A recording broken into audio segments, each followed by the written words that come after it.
Tuhan, kami mengucap syukur pada hari ini. Tuhan sudah memberkati kami dengan hari yang baru. Dan terima kasih buat kesempatan yang baik. Kami bisa memuji, menyembah Engkau dan memuliakan Engkau. Terima kasih, inilah doa kami di dalam pujian kami, bahwa kami mau sungguh-sungguh mendengar suara-Mu Tuhan dan mentaati kebenaran firman-Mu. Tiba saatnya kami belajar firman Tuhan, dan kami mau belajar untuk melakukan dan mentaatinya. Berkatilah di dalam nama Tuhan Yesus pikiran hati kami, roh kami, untuk bisa menangkap isi hatinya Tuhan, dan kami bisa melakukan sesuai dengan apa yang Tuhan kehendaki. Dimanapun kami berada saat ini, Roh Kudus akan berfirman dan berbicara buat kami. Dalam nama Tuhan Yesus kami berdoa, dan kami siap untuk belajar firman Tuhan. Amin. Amin. Puji Tuhan. Bagaimana saudara? Baik-baik semuanya? Saya percaya bahwa kita semua dalam keadaan yang baik-baik saja. Dan walaupun kita mendengar bahwa ada teman-teman dari beberapa jemaat yang saat ini terpapar COVID-19, tapi kami tetap berdoa, kita tetap berdoa bersama-sama, biar Tuhan akan memulihkan, Tuhan akan menaikkan imun saudara-saudara yang terpapar COVID pada saat-saat seperti sekarang ini, dan iman saudara juga bangkit, sehingga itu akan mempercepat kesembuhan dan pemulihan saudara. Dimanapun saudara berada saat ini menyaksikan ibadah online GSC Bethlehem, kalaupun saudara mungkin ada di rumah, atau mungkin ada di rumah sakit, atau di tempat-tempat yang lain, percayalah bahwa roh Tuhan akan menjamah saudara dan akan menguatkan saudara pada hari ini. Amin. Saudara, sekali lagi siap untuk firman Tuhan ya. Kita masuk kepada bulan Juli tahun 2021. Dan kita masuk kepada satu tema yang baru untuk 2 bulan ke depan ini, yaitu hikmat dan kerendahan hati. Namun sehubungan dengan bulan anak pada bulan Juli ini, sepanjang bulan Juli ini kita akan sama-sama berbicara mengenai pelayanan generasi. Ya, kita sudah memiliki satu departemen namanya Departemen Next Generation. Itu mulai dari Life Kids, sekolah minggu, dan sampai yang adult, ya sampai usia kuliah dan hampir bekerja begitu. Dan ini kita akan bersama-sama fokus untuk membangun generasi ini, karena ini adalah generasi yang penting untuk Indonesia 10-20 tahun yang akan datang. Dan pada hari ini khusus saya ingin berbicara kepada saudara mengenai spiritual legacy, atau warisan rohani yang diturunkan kepada generasi berikutnya.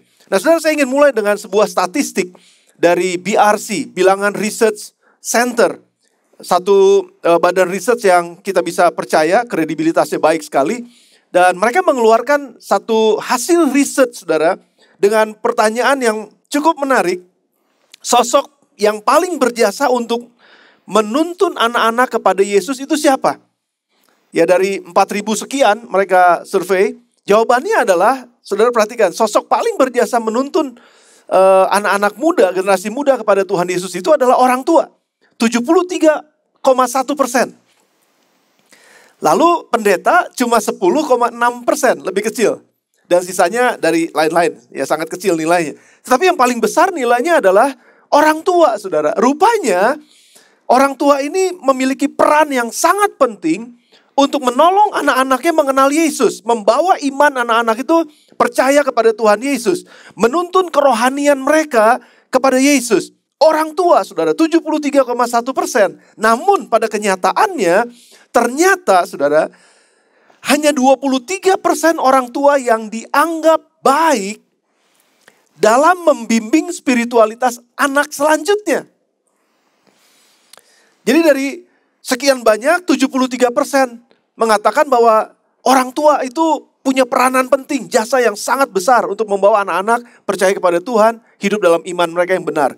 Namun dari 73% ini hanya 23% yang betul-betul melakukannya dengan baik. Wah, ini jadi sebuah tantangan tersendiri buat kita, saudara. Dan statistik yang kedua, data yang kedua yang diberikan adalah kedalaman spiritual anak muda, generasi muda, itu berhubungan erat, berkorelasi kuat dengan keterlibatan mereka dalam pelayanan di gereja. Lalu dituliskan di sana bahwa hanya sekitar 12% anak muda yang memiliki sahabat dekat dari lingkungan gereja. Dan mereka yang punya sahabat dekat di lingkungan gereja 3 kali lebih mungkin memiliki kedalaman rohani yang lebih tinggi. Ini menarik sekali, saudara. Dengan siapa anak-anak kita bergaul, itu akan sangat menentukan kedalaman rohani mereka.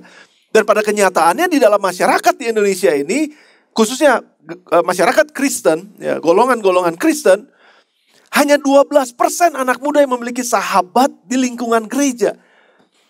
Sedangkan semakin dalam kerohanian mereka itu sangat ditentukan seberapa banyak mereka bisa bergaul di dalam lingkungan gereja mereka. 3 kali lebih mungkin kedalaman rohani kalau mereka bergaul dengan teman-teman mereka di lingkungan gerejanya. Wah, ini jadi begitu penting sekali data ini, saudara. Dan kita bisa melihat sekarang kondisi keadaan yang ada di generasi muda kita. Nah, kenapa Allah sangat concern dengan generasi? Allah sangat concern dengan anak cucu. Bahkan dia menyebut dirinya di perjanjian lama sebagai Allah Abraham, Ishak, Yakub. Allah 3 generasi, saudara. Generasi bapak, generasi anak, generasi cucu. Dan kalau dari Ishak, pasti juga Ishak, Yakub, terus cucunya siapa lagi? Terus ke bawah, saudara. Jadi 3 generasi. Tuhan menamakan dirinya sebagai Allah generasi. Begitu pentingnya, kenapa? Karena kita bisa melihat dari sejarah dari Alkitab, khususnya saudara. Sejarah dunia ini, kegagalan sebuah keluarga mewariskan nilai-nilai rohani kepada keturunan di bawahnya, itu menyebabkan kerusakan sebuah bangsa. Perhatikan baik-baik, saudara.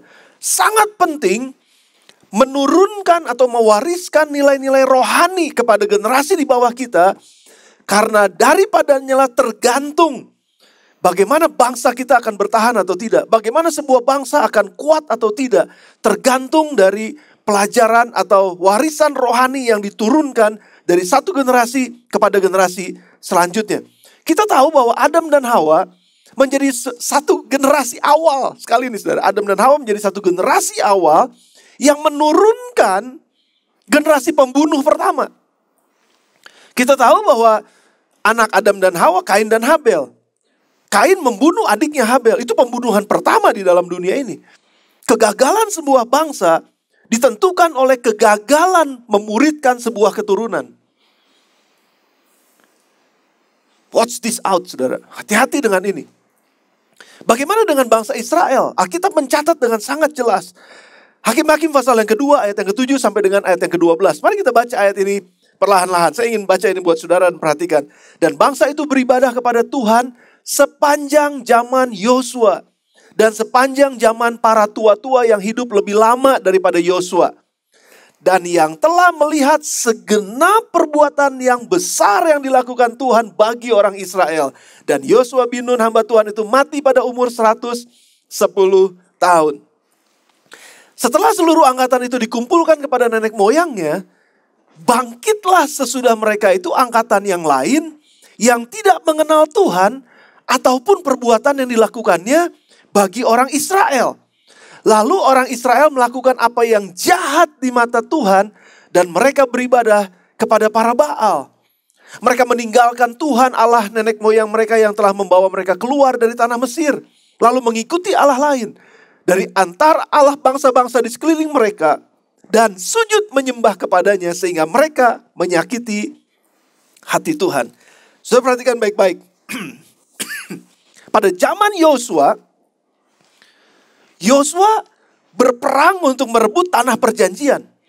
Generasi Yosua fight untuk merebut janji Tuhan buat bangsa ini. Namun ada satu hal yang dilupakan, bahwa mereka lupa untuk memuridkan generasi di bawah mereka, sehingga dikatakan dalam ayat yang ke-10, bangkitlah sesudah mereka itu angkatan lain yang tidak mengenal Tuhan, ataupun perbuatan Tuhan yang dilakukannya bagi orang Israel. Artinya apa, saudara?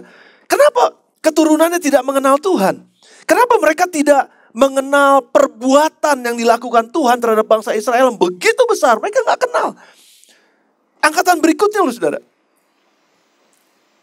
Artinya mereka tidak diceritakan dengan sungguh-sungguh. Artinya tugas yang Tuhan berikan, perintah yang Tuhan berikan untuk mengajarkan perbuatan Tuhan dan mengasihi Tuhan dengan segenap hati, tidak diturunkan kepada generasi selanjutnya.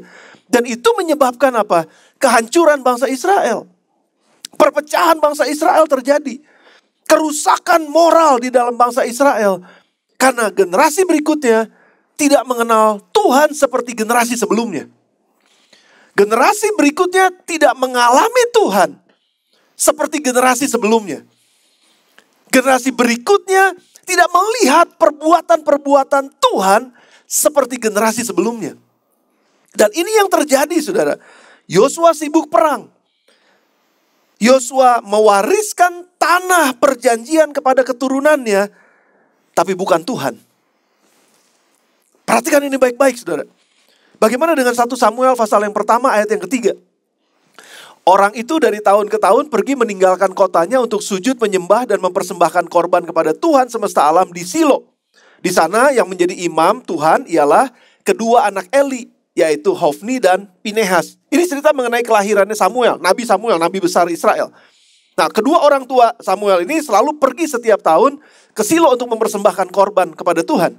Yang menjadi imam pada saat itu adalah Imam Eli.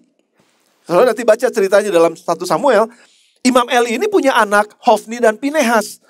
Kedua-duanya anak ini menjadi imam. Meneruskan pekerjaan ayahnya, pelayanan ayahnya. Namun apa yang terjadi? Hofni dan Pinehas adalah anak-anak yang jahat di mata Tuhan. Dan yang menarik perhatian saya adalah Imam Eli adalah seorang imam besar yang melayani Tuhan di bait suci. Pertanyaannya adalah kenapa kedua anaknya yang akhirnya meneruskan pelayanan keimamannya tetapi jahat di mata Tuhan, melakukan kejahatan-kejahatan dan mencuri persembahan-persembahan untuk Tuhan, mereka makan sendiri untuk diri mereka. Kenapa generasi di bawah Eli, Imam Eli ini melakukan kejahatan? Karena hal yang sama, saudara. Karena tidak memuridkan generasi di bawahnya. Imam Eli mewariskan jabatan dan pelayanan kepada keturunannya, tetapi bukan Tuhan. Sekali lagi saya mau ulangi, ini garis bawahi, saudara. Yosua mewariskan tanah perjanjian kepada keturunannya, tetapi bukan Tuhan. Bukan Tuhan yang diwariskan. Bukan pengenalan akan Tuhan yang diwariskan. Bukan pengalaman-pengalaman bersama dengan Tuhan yang diwariskan. Hanya tanah perjanjian. Imam Eli mewariskan jabatan dan pelayanan kepada keturunannya, tapi bukan Tuhan. Bukan pengalaman bersama dengan Tuhan. Bukan pengenalan akan Tuhan. Bukan iman kepada Tuhan. Hanya pelayanan. Hanya jabatan yang diturunkan. Bukankah ini juga terjadi dalam dunia kita sekarang, saudara? Ada banyak orang tua mewariskan hartanya kepada anak-anaknya, tetapi lupa mewariskan Tuhan kepada generasi di bawah mereka. Dan ini yang paling menyedihkan, yang bisa menyebabkan sebuah bangsa hancur, saudara. Ada banyak orang tua mewariskan semua kekayaannya, perusahaannya, which is bagus buat anak-anak mereka. Tetapi jangan lupa di balik itu yang paling penting adalah wariskan pengenalan akan Tuhan kepada generasi yang ada di bawah kita. Dan ini kebenaran yang harus kita tangkap sebagai umat Tuhan di generasi saat ini, saudara. Oleh sebab itu kenapa Tuhan menyatakan di akhir penutup dari perjanjian lama. Dalam Maleakhi pasal yang keempat ayat yang keenam. Apa yang Tuhan katakan, saudara? Maka ia akan membuat hati bapak-bapak berbalik kepada anak-anaknya. Dan hati anak-anak kepada bapak-bapaknya. Supaya jangan aku datang memukul bumi sehingga musnah. Ini bicara mengenai apa? Hati bapak dan hati anak yang begitu jauh. Yang sudah terpisah jauh. Nggak punya hubungan secara rohani dengan baik. Tetapi akan ada seorang yang memiliki roh Elia, Tuhan katakan, akan datang pada akhir zaman. Dan dia akan membuat hati bapa berbalik kepada hati anak-anaknya. Dan demikian hati anak berbalik kepada bapaknya. Kalau itu tidak terjadi, Tuhan katakan, aku akan datang dan memukul bumi hingga musnah. Kenapa kerusakan terjadi di masyarakat kita? Karena tidak ada pemuridan, tidak ada keturunan yang diajarkan pengenalan akan Tuhan.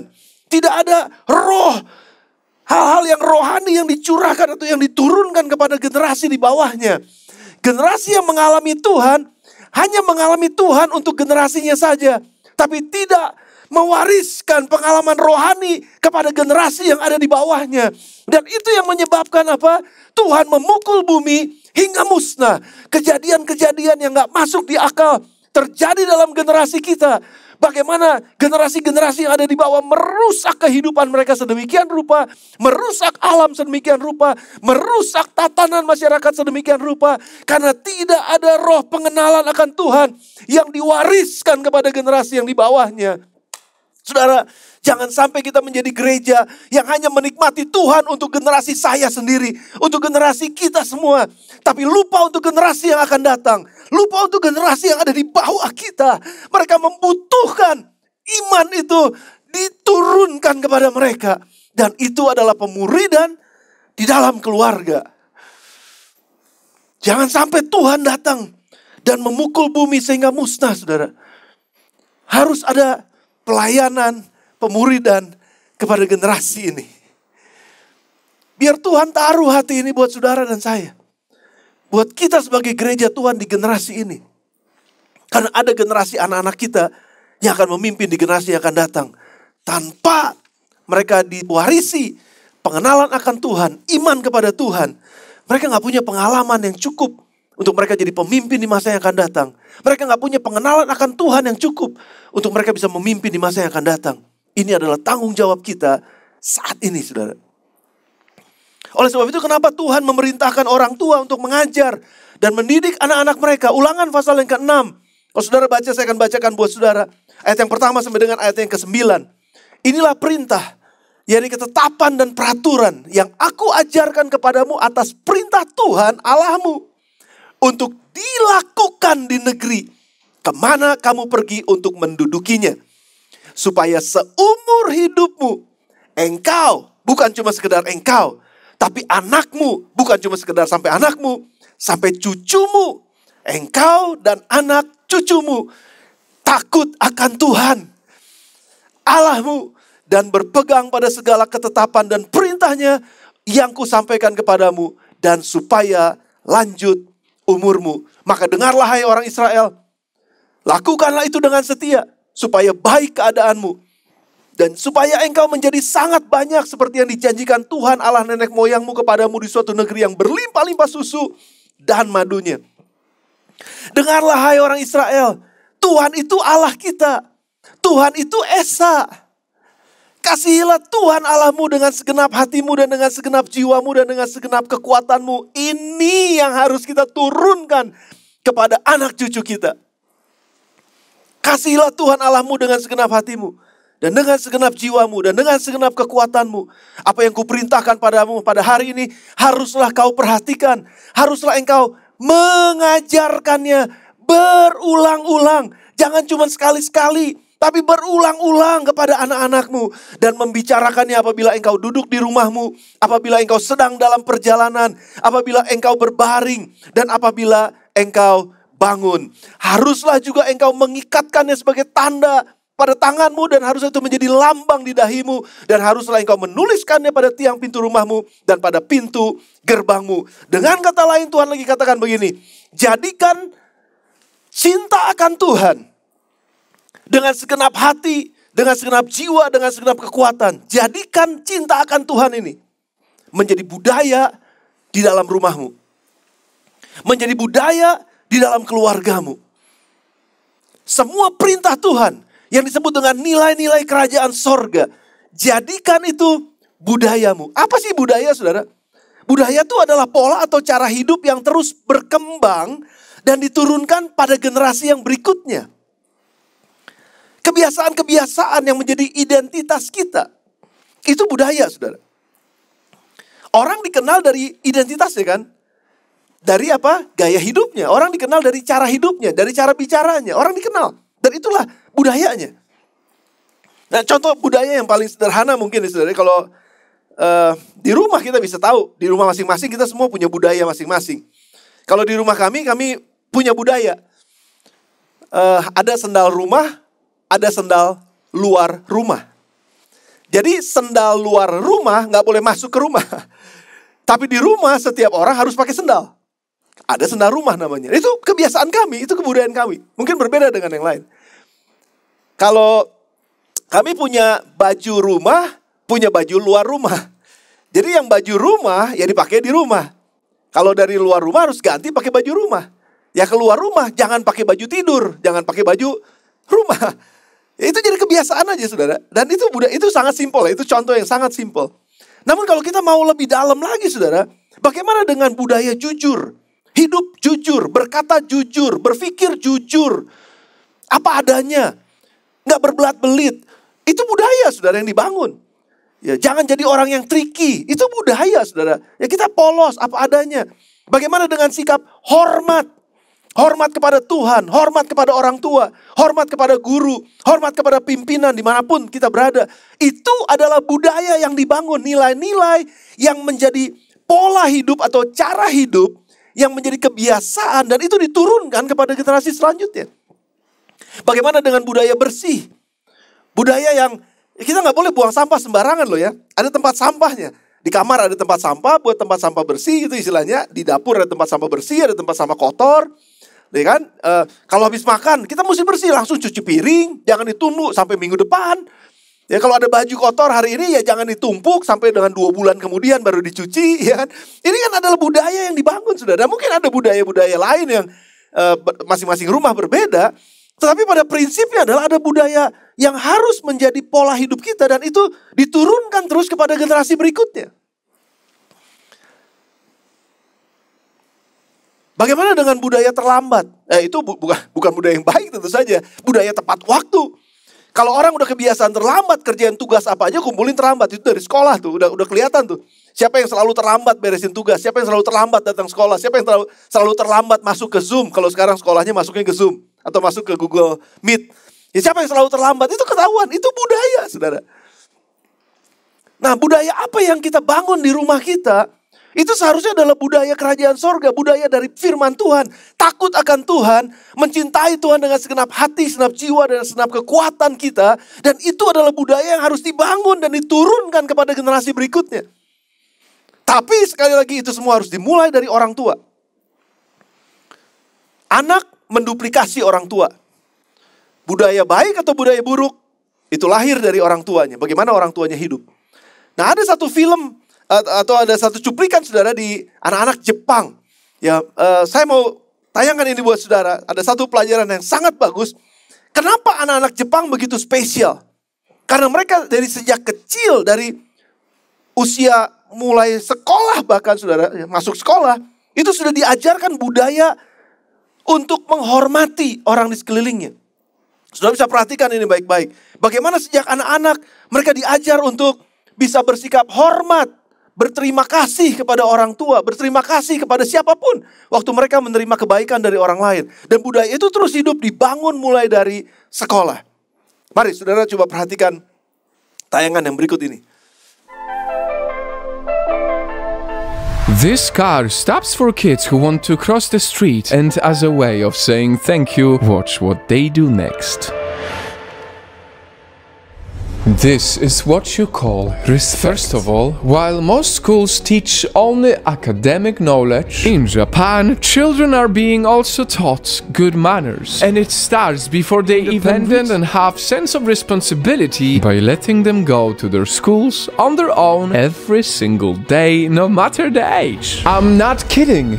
In Japan, parents don't escort their kids to school. And once they reach the school, they are taught how not to be spoiled. By serving their own food, doing their dishes, cleaning their mess. It is no secret that our childhood has an impact on our adulthood. And that is exactly why adults in Japan are also ultra polite. Just look at these people patiently waiting for passengers to get off the train before they can enter. No cutting in line, even on escalators. And remember how I showed you kids being janitors? Well, in one World Cup, the Japanese audience literally cleaned after the game. What you're looking at now is an amazing example of good manners taught from young age. Impressive good manners in a huge country. After all, Japan's population is 126 million people, and yet it's considered one of the most disciplined, organized, and cleanest countries. They also have one of the lowest crime rates in the world. Most often, bad behavior is being taught at the level of home, at the level of school, and even at the level of the whole country. That if we want our children to grow into selfless, loving, kind, and responsible people that we can be proud of, it all starts with us. Ada satu perkataan tadi bagus dikatakan oleh pembawa acara tadi, saudara. Bahwa masa anak-anak mempengaruhi masa dewasanya. Bagaimana dia dididik sejak anak-anak, itu mempengaruhi pada saat dia menjadi dewasa. Bukankah itu ada di Alkitab, saudara? Amsal pasal yang ke-22 ayatnya yang ke-6. Didiklah orang muda menurut jalan yang patut baginya. Maka pada masa tuanya pun ia tidak akan menyimpang daripada jalan itu. Jadi memang didikan itu jangan tunggu anak itu sudah jadi dewasa. Jangan tunggu anak itu udah jadi nanti tua, baru nanti dididik. Atau mungkin ada orang tua yang berpikir gini, biarlah nanti dia ngerti sendiri. Nanti kalau udah gede juga dia ngerti sendiri. Saudara, enggak. Ayat firman Tuhan katakan, didik sejak dari muda. Sejak dari kecil. Sedini mungkin. Ajarkan budaya, turunkan budaya, teladani satu budaya. Nilai-nilai yang benar, firman Tuhan diajarkan, pengenalan akan Tuhan diajarkan. Pengalaman bersama dengan Tuhan dipraktekkan bersama di dalam keluarga. Dan itu penting sekali, saudara. Dan kalau tidak, maka kalau nunggu anak kita menjadi dewasa, maka itu udah jadi karakter sendiri. Tetapi sejak kecil dididik, sampai nanti masa tuanya pun, dia tidak akan menyimpang dari apa yang pernah dia terima sebagai didikan di masa mudanya. Ini penting sekali, saudara.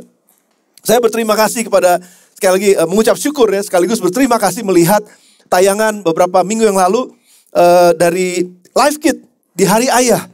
Bagaimana para ayah ya ikut bersama-sama ibadah bersama dengan anaknya, ngajarin ayat hafalan dan lain sebagainya. Wow, itu amazing dan saya sangat suka menyaksikan itu, saudara. Bagaimana para ayah, ibu? Kalau anaknya mau tidur didoain dulu gak? Bangun tidur didoain dulu gak? Mau sekolah didoain dulu gak? Bicara gak firman Tuhan kepada mereka? Itu penting sekali, saudara. Itu membangun budaya. Ada satu quotes yang sangat bagus, saudara. Dr. Peter Tanchi, dia adalah seorang pakar keluarga hamba Tuhan. Dia memiliki beberapa orang anak yang semuanya jadi hamba Tuhan sekaligus pebisnis yang sangat sukses dan berhasil. Kalau dia banyak mengajar tentang keluarga, dia katakan ini, saudara, bagus sekali. You cannot pass on what you don't have. Anda tidak dapat menyerahkan apa yang Anda tidak miliki. Kalau Anda tidak memiliki nilai-nilai atau budaya yang baik, Anda tidak akan pernah bisa mengajarkan yang baik juga kepada keturunan Anda. Itu yang dia maksudkan, saudara. Kalau kita mau anak-anak kita jadi berhasil, lah kita nggak punya mental berhasil, kita nggak bisa menurunkan itu kepada anak-anak kita. Kita mau supaya anak-anak kita jadi orang yang baik hati, tapi orang tuanya nggak punya kebaikan hati yang diturunkan kepada anak-anaknya, sehingga mana mungkin kita bisa menurunkan sesuatu yang kita nggak punya. Kita mau anak-anak kita rajin berdoa, tapi orang tuanya nggak suka berdoa. Bagaimana mungkin kita memberikan sesuatu yang kita nggak punya? Kita mau supaya anak-anak kita sopan, tapi orang tuanya nggak sopan. Bagaimana mungkin kita bisa menurunkan itu kepada generasi berikutnya? Sudah bersama dengan saya? Apa yang Paulus katakan? 1 Korintus pasal yang ke-11 ayat yang pertama. Jadilah pengikutku sama seperti aku juga menjadi pengikut Kristus. Jadilah pengikutku. Paulus dengan boldness, dengan berani dia bilang, jadilah pengikutku.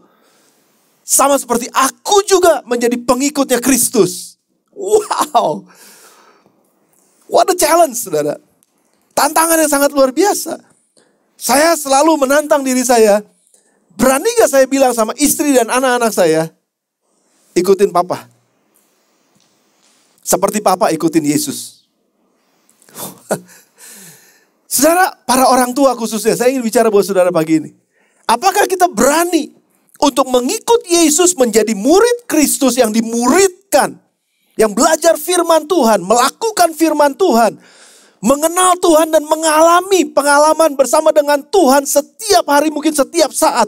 Bersama dengan Tuhan, ada dalam hadirat Tuhan, kedalaman hadirat Tuhan dan melihat kebesaran Tuhan dan mengalami dan percaya kepada Dia. Dan kita melakukan apa yang menjadi kehendaknya. Dan dengan demikian, kita bisa katakan pada anak-anak, pada keluarga kita, ikutin papa ya, ikutin mama. Jangan ikutin contoh yang salah, ikutin papa, ikutin mama. Karena dunia kita sekarang menyajikan begitu banyak contoh-contoh yang membuat anak-anak kita bingung. Yang membuat anak-anak kita gak tahu mana yang benar, mana yang salah. Yang membuat kadang-kadang anak-anak gak ngerti mana perempuan, mana laki-laki. Ini generasinya sekarang, saudara.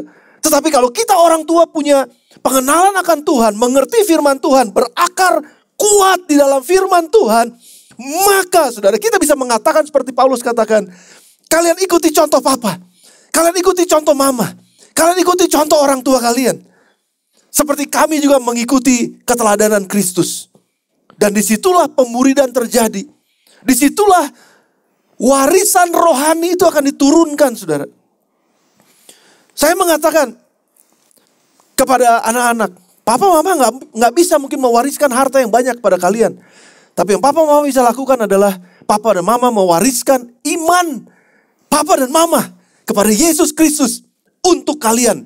Kalau kalian punya iman ini, maka hidup kalian di depan pasti akan terjaga.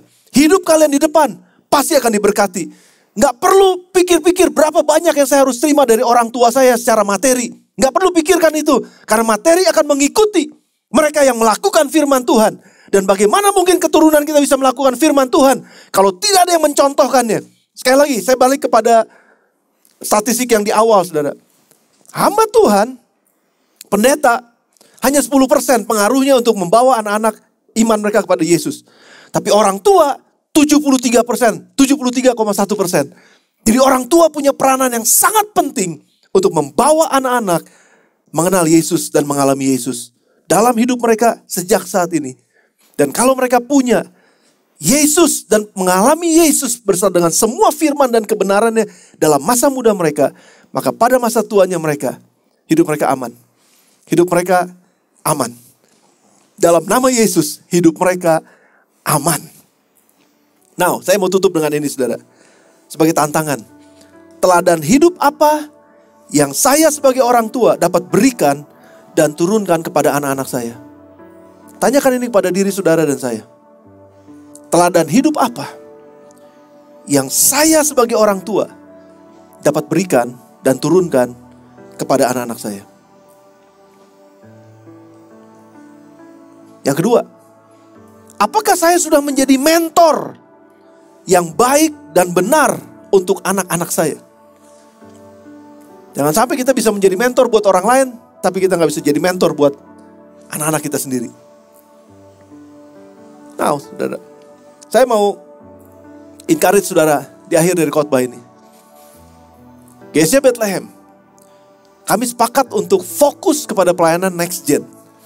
Karena ini adalah pelayanan yang sangat penting. Dan kami mau setiap orang tua, setiap sidang jemaat yang memiliki anak-anak bekerja sama dengan gereja. Gereja hanya menyediakan fasilitas, gereja hanya menyediakan program-program yang bisa menolong anak-anak saudara dan saya, anak-anak kita untuk bisa mengenal Tuhan. Tapi selanjutnya itu yang lebih banyak waktunya ada di rumah. Khususnya sekarang mereka masih sekolah di rumah, mereka masih belajar di rumah. Bagaimana di rumah? Mari kerjasama antara gereja dengan rumah, antara hamba-hamba Tuhan dengan orang tua. Mari kita kerjasama, jalin komunikasi, hubungan. Kalau ada yang hubungin saudara dari gereja mungkin memberitahukan mengenai kegiatan ini dan itu dan lain sebagainya, saudara doakan itu, dukung itu. Ayo sama-sama kita mendukung, membangun generasi muda kita. Sehingga kita bisa mewarisi nilai-nilai rohani buat mereka. Kalau mereka punya nilai-nilai ini, sekali lagi, masa depan mereka aman. Mereka punya uang banyak sekarang, ya warisannya warisan materi. Wah, bagus buat mereka sekarang, tapi belum tentu bagus buat mereka di depan. Karena dibutuhkan karakter Kristus untuk bisa mempertahankan kesuksesan mereka di depan dan keberhasilan mereka di masa yang akan datang. Sudah bersama dengan saya? Mari kita akan menjawab tantangan dari research RBC tadi. Dari 73,1% orang tua bisa berjasa kepada anak-anak untuk bisa membawa anak-anak pada Tuhan. Cuma 23% yang baik melakukannya. Kita mau jawab tantangan ini.